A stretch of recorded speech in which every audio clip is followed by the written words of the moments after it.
My name is DeMareo Cooper. And I'm Analilie Mejia.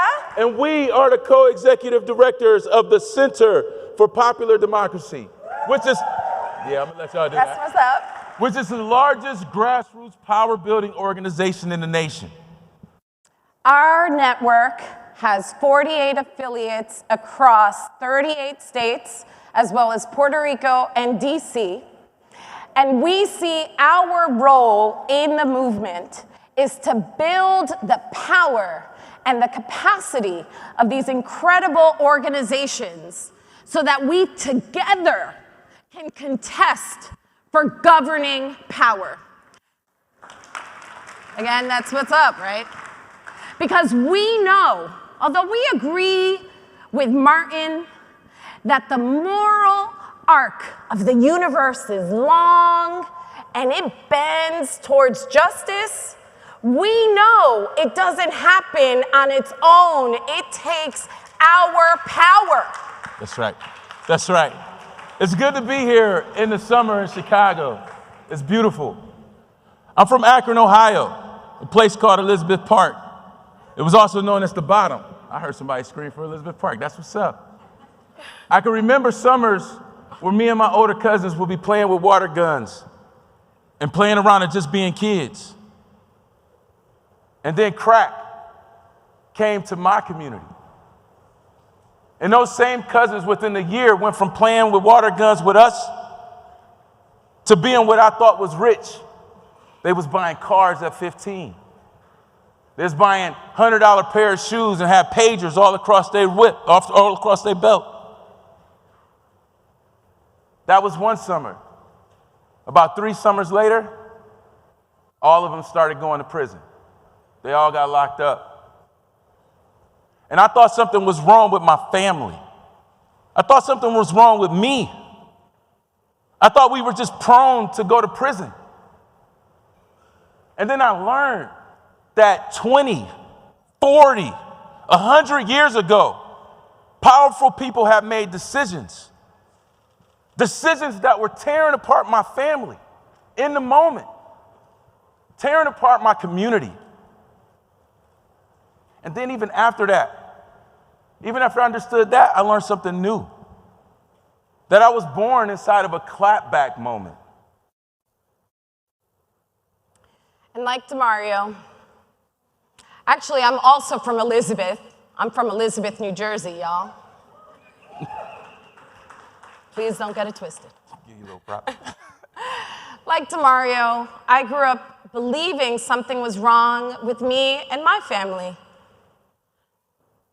I couldn't understand as a kid why my parents could be working 2 and 3 jobs apiece, and yet the lights were getting cut off, and I knew before I opened that refrigerator door, there wasn't gonna be food in it.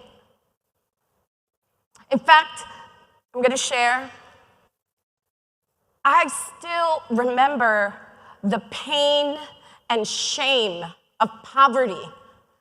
As a little kid, I'll share, y'all, often I went to school without having breakfast. Thank goodness for free breakfast programs. Word. Word. Word. I remember one day getting to school late. I had been studying for a test, and then getting to school and trying to focus on that test, and my stomach growling so loud that my classmates not only heard it, but they laughed at me for it. And I remember being so angry and so enraged and humiliated, but I was mad at the wrong thing. I was a child, and I turned that anger towards my parents. I was mad at them for our poverty. I didn't understand that NAFTA had just destroyed my mother's entire industry as a lady garment worker. I didn't understand that the safety net that should have been there to help my father when he became disabled after breaking his back at work, after falling down a flight of steps, that safety net's absence was not my father's fault, but I was still mad at them because I didn't understand that I was growing up in the middle of a system and a set of policies informed by that clapback. Now, DeMareo, before we continue, we should say what we mean by clapback. Right, we should say what we mean. So clapback moments have happened throughout American history. And what they are specifically is that whenever black people in this country have built enough power to shift the society in the way that the society thinks about itself, it is immediately met with the clapback, an orchestrated attempt to return society back to the status quo. And in this country, that means white supremacy. But I can promise you, and we can show you, that's right, that these moments have happened throughout history. That's right. Think about emancipation and Reconstruction. Jim Crow and the rise of the Klan. The civil rights and black power movements. Reaganomics and the Contract for America. The election of Barack Obama and the Black Lives Matter movement. Donald Trump, January 6th, the Dobbs decision. We keep taking blow after blow after blow, y'all. And what they would hope us to believe is that it's some kind of accident. It's not an accident. It's not. We know the people who orchestrated this plan. We are living in a 50-year strategy developed by people like Jim Buchanan and the Koch brothers. That's influenced by the Powell Memo. That was operationalized by Lee Atwater, which ushered in the Southern Strategy, Reaganomics, the war on drugs, mass incarceration. Now, it's not new. It's not new. Not only is it not new, it is predictable. It is steady. In fact, they have used the same tactics over and over again. In fact, I could tell you, I could see 3 core tactics utilized against our communities over decades, centuries in fact. Centuries for real. 1, terror and violence, from Tulsa to January 6th. 2, the expulsion of our voices in the spaces where decisions get made. Consider the 2,000 black men that were elected into public office after Reconstruction, and then think about what happened in Tennessee this year. And then 3, a radicalized, captured judiciary. Y'all, the funk, the stench that we see, smell, feel from the Supreme Court, that is not new. That is not new, but thankfully, all is not lost. It's not lost. Because during every single clapback moment, there was a fight back moment, right? Every time, there was a fight back moment. Look, even from the beginning in enslavement, folks who were enslaved running away from plantations, joining the front line of the Union Army to win the Civil War. Yeah, I said it, to win the Civil War. And if you know your history, you know that's right. That's right. To Ida B. Wells, who started an anti-lynching campaign in the middle of the worst time of American history. To Ella Baker, who built infrastructure, building the infrastructure of SCLC and SNCC. And even here in Chicago, Fred Hampton, reaching across communities, diversity to build the Rainbow Coalition. We have always fought back. We have always organized. We have always shared our message to build our base. Look, today, in the middle of this clapback moment, our ancestors learned how to be together differently. That's right. The courage to see a world that doesn't exist to learn how to be together in a way that helps us build more freedom for all of us to thrive. That's right. Now, y'all,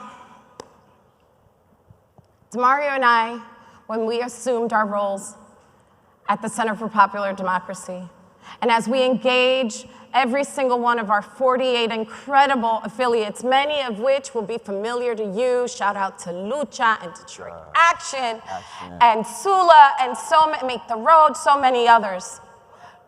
That's right. You can give it up. That's right. That's right. That's right. Because people power, y'all. People power. That is what is going to set us free. Now, we know we are in the middle of a clapback moment. We know that there is a clear path in which we extract ourselves from it. History has taught us. We understand that we are called to meet this moment as organizers. And I will say to you that even though the system and structure and the pervasive anti-Blackness that is what's sinking all of us is not your fault. It is your problem. Every single one of you. Because guess what? We are not going to be able to win debt cancellation, student debt cancellation, or actually achieve affordable housing or equitable access to health care in this country if we do not full force confront an ideology that is content to deny every single one of us the building blocks we need to thrive just to keep stuff out of the hands of Black people in America, y'all. Real. It is on all of us. We may not be able to sustain humanity, y'all, if we can't confront the real problem at the core in America. Real. And look, in this room, some people in this room may be people that our great-grandchildren hear about or read about in history books. But most of us, and most of the people that do the real work, will never show up in them places. Thousands will go unnoticed. And as the EDs at Center for Popular Democracy, we really came here to ask Netroots really one question. One question, y'all. If you knew your actions today, your ability to go work across the aisle, across organizations, to actually deal with the real problem that we are facing in America, if your actions could stop the second coming of the next 100 years of Jim Crow, what would you do?